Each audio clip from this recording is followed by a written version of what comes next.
No lapsepõlve kodu suures enamuses oli suure, põgenesin ära pealetungede fašistide eest 41. aasta küüditamisega. Nii et olin tagalas, nagu öeldakse, et tagalaselt ikka need, kes hirmuga koostöö eest venelasteks läksid, aga need me läksime, meid võeti pealekauba. Need olid barakid, kuhu meid viidi naised lastega.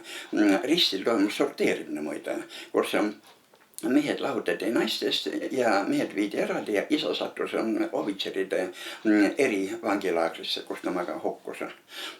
Ja nüüd me olime seal siis barakkides, aga see on mulle meeles, et sügisel külmaga meid viidi ära ja toodi, järgmine suvi toodi uuesti tagasi. Ja nii palju lapse mälus on meeles, et vahepeal selle barakkidel, need 4-5 barakki oli kiiruga ehitatud ja seal ümber oli tekkinud okastraat ja siis olid tekkinud vahiputkad, mida tähtsust ma tollal ei teadnud, kuid mida ma sain teada 6-17 aastat hiljem. Ja siis värava kohal oli minule tundmatu mehe suur värviline pilt, aga kes too tähtis mees oli, seda ma mitte ei tea, aga nüüd ma tean kindlasti, kes oli, see oli Stalini portree, oli vangilaagri värava kohal ja mis seal vahepeal juhtus. Tähendab, kui meid sügisel ära viidi ja suvel asemel tagasi toodi, siis selle ajavahemiku peal oli toodud sõna Saksa sõjavangid. Need on kõige paremas eluaastates noored mehed, täis elujõud ja tugevust.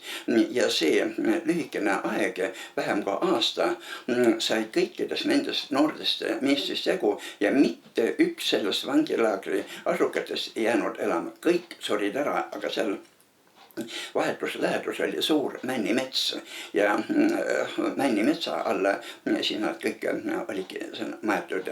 Ja nii palju mul veel meeles, et üks puurist, ta ei olnud mitte rist, vaid ta oli, ütleme, toigas üles pandud ja siis oli põikpuu oli külge seotud.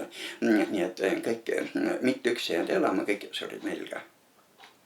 Nii et siis võib kujutada, missugune aeg tollal oli. Ja veel, mis üks asi oli, kuna seal ligidal oli turbaraba, siis ega naised ei viidud sõna, et me viime teid lihtsalt nüüd ära siit vaenlase eest, aga me paneme teid tööle ja turbaraba, see oli 6 kilomeetrit oli eemal töökohustus ja kui sa normi ei täitnud, siis leivatükis jäid ilma. Ja kui sa leivatükis ilma jäid, siis oli surm garanteeritud. Ja tuleb arvata, et poolnälginud naised 6 kilomeetrit jala käimist, terve päev läbi tööd tegemist ja kas lapsed nüüd seal asulas elasid või surid, see ei ole mitte kellegi asi. Ja nii, et see nii palju mõjus, et ma alles 4-aastaselt sain esimesed sõnad suhu. Nii palju tegi arengupeetuse ja veel märkuseks, et need, kes olid minu alla 10 aasta, need kõik lapsed surid ära. Ja nende hulgas ka minu üks vend. Nii, et kõik, tähendab, organismil on nõrgad ja lihtsalt ei pidanud vastu. Mis piirkonnast on jutt? Kiievi oblast. Ja kui te küsite, mis eluolu oli, siis eluolu oli niimoodi, et teie lähete õhtul magama nagu gentleman, teil on linad all, linad peal, aga muidugi peab ütlema, et meil oli ka linad. Aga meile jaoks need linad olid. Linad ammeti kokku ja õhtul pugesid selle teki sisse või linaskoti sisse ja siis sõlm seest kinni, sest muidu oleks lutikad ära söönud. Nii et see oli ilma selleta ei oleks lihtsalt elu mõeldav olnud niivõrd palju lutikaid ja vaata, ongi see asi, et kui inimene on nälginud, nõrk, villets, siis tulevad nagu looduse poolt tulevad kõik võimalikud parasiidid. Ja kui ütled, et no aga naiste rahvad, et miks nad siis ei suutnud kasvida või hooldada, no seda enam lihtsalt ei saanud tahta, sest need inimesed olid lihtsalt võimetud juba selleks. Ja täna teed, homme nad on jälle platsis.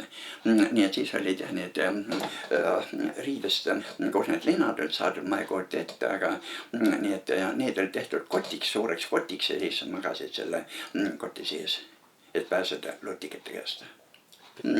Et mis meeleolus seal oli, meeleolu oli ainult, kas ma elan homseni. Sest kui sinu elu sõltus väikesest leivatükist ja selle suhtes oli isegi vangidel või mitte vangidel, vaid välja saadetutel oli isegi olukord võib-olla mõnevõrra parem kui kohalikel elanikel. Sest kohalikud elanikud olid kolhoosis ja kõik vilid tervikuna, kõik võeti ära ja nemad ei saanud ka leivakaarti mitte.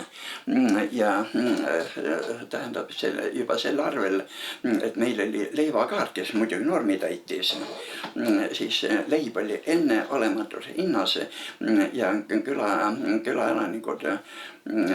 muidugi lihtsalt, mis öelda, et lihtsalt vegeteerisid, isegi hobusid ka ei olnud ja nägin seda, kus adraes oli terve kari hanereas naisi.